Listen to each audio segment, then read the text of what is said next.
वडिलांना पॅरालिसिसचा अटॅक, उपचारादरम्यान मृत्यू, मग भावाचंही निधन, अचानकपणे आलेली घराची जबाबदारी, क्रिकेटपासून 3 वर्ष दूर राहण्याचा कठोर निर्णय आणि अखेर प्रचंड संघर्षानंतर टीम इंडियापर्यंत केलेली यशस्वी वाटचाल. आकाशदीपचा संघर्ष हा उधळलेल्या समुद्राच्या लाटांसारखा आहे. एका मागोमाग एक संकट येत गेली, पण संकटावर मात करत आपल्याला हवा तो किनारा त्याने गाठलाच. निव्वळ गाठला नाही, तर दिमागदार प्रवास करत त्याने आपली नौका किनाऱ्यापर्यंत दिमाखात उभी करून दाखवली.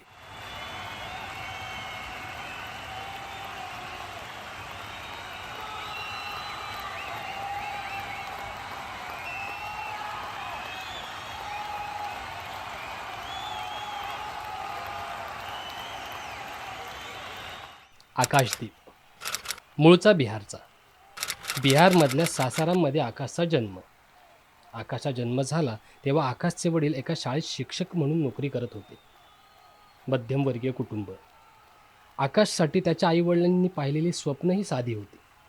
मुलानं शिकावं, मोठं होऊन एखादी सरकारी नोकरी मिळवावी, एवढी माफक अपेक्षा.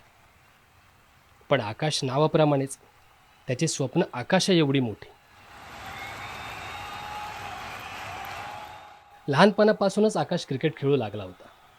त्याचं चांगलं क्रिकेट खेळणं हे काही त्याच्या वडिलांना आवडलं नव्हतं. त्याचं क्रिकेट खेळणं हे वडिलांना धास्तावणारं होतं.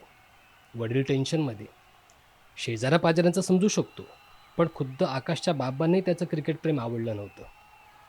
क्रिकेटच्या नादामुळे आपला मुलगा हातचा जाईल, नसत्या नादी लागेल, वाया जाईल अशी भीती त्यांना सतावत होती. आकाशचं क्रिकेट वेळ इतकं होतं की शेजाऱ्यांनी आपल्या मुलाला आकाशसोबत बोलायला देणंही टाळलं.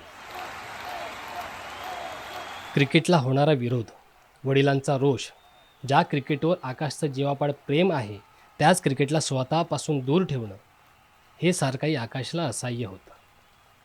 हे सगळं होत असतानाच आकाशने घर सोडण्याचा कठोर निर्णय घेतला. घर सोडलं आणि त्याने क्रिकेटमध्ये स्वतःचं करिअर करण्याचा पण केला.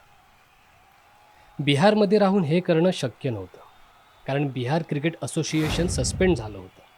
त्यामुळे आकाशने पश्चिम बंगाल गाठलं. आईवडिलांपासून दूर आलेल्या आकाशच्या मदतीला त्याचा काका धावून आला. काकाने त्याला मदत केली. बंगालच्या दुर्गापूरमध्ये काकाच्या मदतीनं तो क्रिकेटवर लक्ष केंद्रित करत होता. आता स्वप्न पूर्ण करण्यासाठी तो पूर्णपणे मन लावून मेहनत करू लागला. क्रिकेट एके क्रिकेट असा प्रवास करण्याचं त्याने मनोमन ठरवून टाकलं. पण या प्रवासात 2 मोठ्या संकटांनी आकाशची परीक्षा घेतली. पहिलं संकट आकाशच्या वडिलांच्या रूपाने आलं, तर दुसरं भावाच्या. एकीकडे आकाश बंगालमध्ये राहून क्रिकेटमध्ये नशीब आजमावत होता, त्याचवेळी बंगालपासून जवळपास 400 किलोमीटर दूर बिहारमध्ये त्याच्या वडिलांना पॅरालिसिसचा अटॅक आला. आकाशसह त्याचं संपूर्ण कुटुंब या घटनेनं हादरून गेलं.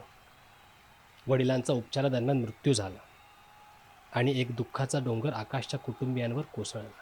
वडील गेल्याची जखम भळबळत असतानाच आकाशला आणखी एक मोठा धक्का बसला.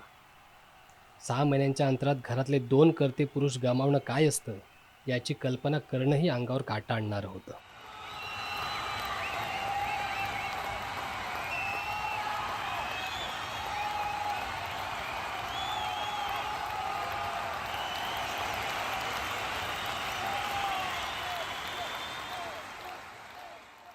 आता ज्या क्रिकेटसाठी आकाशने घर सोडलं, त्याच घरासाठी क्रिकेट सोडावं लागेल याची कल्पना आकाशला आली होती.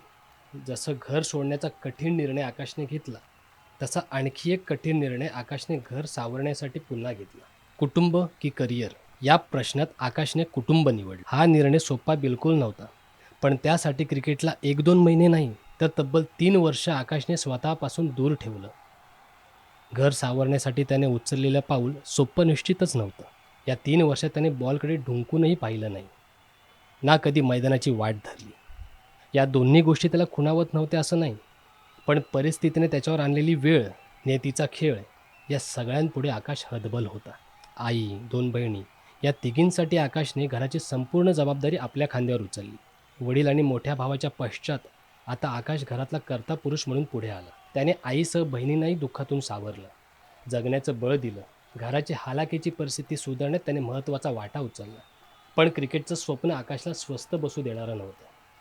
त्याला क्रिकेट पुन्हा खुणावं लागलं होतं. त्यासाठी तो पुन्हा जोमाने कामाला लागला. त्याने सराव करायला सुरुवात केली.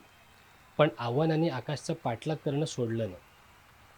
प्रॅक्टिस करत असताना आकाशच्या पाठीला दुखापत झाली. आधी वडिलांचं जाणं, मग मोठ्या भावाचा मृत्यू, कुटुंबाला पुन्हा सावरण्याचं आव्हान, त्यात क्रिकेटकडे वळल्यानंतर पाठीला झालेली जखम. आकाशच्या स्वप्नांची परीक्षा पाहत होती. पण आकाश हार मानणारा नव्हता. प्रतिकूल परिस्थितीशी 2 हात करण्याचं त्याने ठरवून टाकलं होतं. पाठीच्या जखमीने आकाशच्या स्वप्नाआड येण्याचा प्रयत्न केला खरा, पण तो लढला.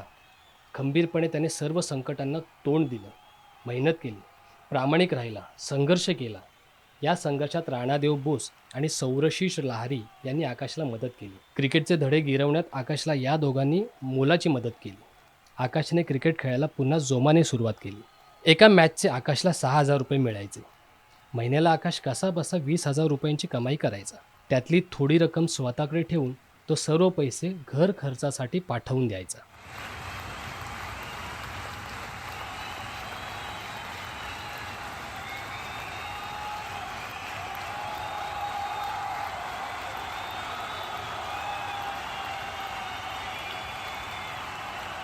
मग उजाडलं साल 2019. याच वर्षी त्याने रणजी क्रिकेटमध्ये पदार्पण केलं. रणजी मॅचेस दरम्यान आकाशने चमकदार कामगिरी करून दाखवली. सिलेक्टर्सला आपली दखल घ्यायला त्याने भाग पाडलं. आकाशचं नाव भारतीय क्रिकेट वर्तुळात चर्चेला जाऊ लागलं. नंतर 2019मध्ये IPLमध्ये आकाशची निवड झाली. RCBनं आकाशला आपल्या संघात घेतलं. नंतर 2022मध्ये एशियन गेम्समध्ये आकाश टीम इंडियाकडून खेळला. आता पैशांची चिंता नव्हती, पण लक्ष होतं इंडियन क्रिकेट टीम. त्यासाठी आकाश मेहनत घेत होता, पण सिलेक्शन काही होत नव्हतं. अखेर नोव्हेंबर 2023मध्ये दीपक चहर इंजर्ड झाला. त्यामुळे आकाशला संधी मिळाली. दक्षिण आफ्रिकेच्या दौऱ्यात आकाश टीम इंडियात होता. स्क्वॉडमध्ये तर संधी मिळाली होती, पण प्लेइंग 11मध्ये आकाशला खेळण्यासाठी आणखी वाट पाहावी लागणार होती. अशातच 2024 साल उजाडलं. फेब्रुवारीत टेस्ट टीमसाठी आकाशची निवड झाली. टीम इंडियाचा हेड कोच राहुल द्रविड यांच्या हस्ते आकाशदीपला टीम इंडियाची कॅप बहाल करण्यात आली. ज्यासाठी त्याने मेहनत घेतली, घर सोडलं, वडिलांचा विरोध पत्करून क्रिकेट टीमसाठी संघर्ष केला, कुटुंबाला सावरण्यासाठी 3 वर्ष क्रिकेटला स्वतःपासून दूर ठेवलं, पाठीची दुखापत, नंतर सातत्याने आपल्या खेळावर काम करणं, असा सगळा फ्लॅशबॅक आकाशच्या डोळ्यातून तरळून गेला. ज्यासाठी आकाशने अट्टास केला होता ते स्वप्न साकार झाल्यानं आकाशने आपल्या आईचे पाय धरले, आशीर्वाद घेतला आणि एक महत्त्वाचा टप्पा आपल्या आयुष्यात यशस्वीपणे गाठल्याचं त्याने विनम्रपणे आपल्या घरातल्यांना सांगितलं. हा क्षण आपल्याला याच आयुष्यात पाहायला मिळेल असं आकाशच्या आईला कधी वाटलंही नव्हतं. जर आकाशचे वडील आज जिवंत असते तर त्यांना आकाशला केलेल्या विरोधाचं वाईट वाटलं असतं. एवढं नक्की. प्रतिकूल परिस्थितीवर मात करत आकाश आता टीम इंडियात आला आहे. पण खरा प्रवास आता इथून पुढे असणार आहे, याची जाणीव आकाशलाही आहे. त्यासाठी सातत्यपूर्ण कामगिरी करण्यावाचून गत्यंतर नाही. आकाशची क्रिकेटिंग कारकीर्दही आकाशासारखी विस्तारत जावो याच शुभेच्छा आणि त्याने केलेल्या खडतर संघर्षालाही कडक सल्यूट. देश विदेशातील प्रत्येक घडामोडींचे लाईव्ह अपडेट मिळवण्यासाठी आता साम टीव्हीच्या सर्व सोशल मीडिया प्लॅटफॉर्मला लाईक, फॉलो आणि सबस्क्राईब करा. तसंच सर्व नोटिफिकेशनसाठी बेल आयकॉन प्रेस करायला विसरू नका.